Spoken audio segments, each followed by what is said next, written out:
Welcome back to What's in Store. We're continuing our visit with Ms. Vlaska Hakes. She is the Director of Public Affairs here at Talecris Plasma Resource Center.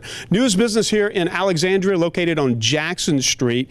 Now, I think the community at large is probably pretty familiar with the process of blood donation. This is plasma donation. Why don't we start off by telling folks the difference between donating blood and donating plasma? Sure. Plasma donation is actually very similar to blood donation. Plasma is the liquid portion of your blood.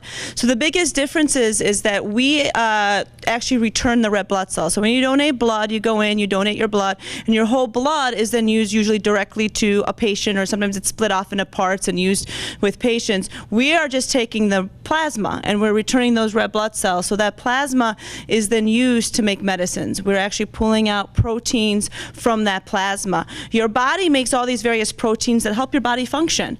And there are people, unfortunately, who are born without those proteins. So they need these medicines. So we're taking those proteins from healthy donors and making these medicines that patients are using on a regular basis. And they need to, most of the time, they use it their entire lives. And a lot of these conditions are either rare or they're chronic. Let's talk a little bit about that. So they're very rare. So some of the conditions we treat is a condition called hemophilia. It's a type of bleeding disorder. We treat a condition called primary immune deficiencies. This is where your body's immune system doesn't work properly. The boy in the bubble disease people may have heard about. This is the plasma medicine actually helps treat that condition, helps boost that immune system with the healthy antibodies that our bodies make naturally, but patients does not. We also have a type of genetic emphysema. We have a product for that helps slow down those effects.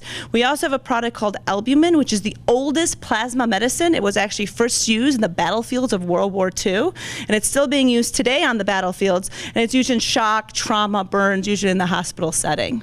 Okay, so now I understand the value of plasma donation.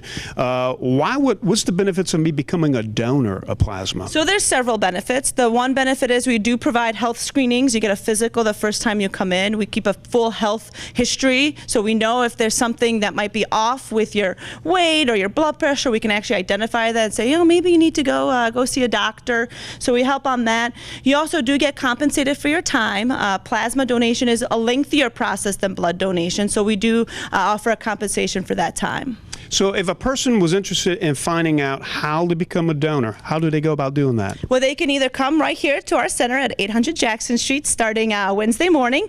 Also, they can go to grifolsplasma.com to learn more. Okay, well, we appreciate you joining us today. That wraps up another segment of What's in Store, Talecris Plasma Resources, only on ABC 31.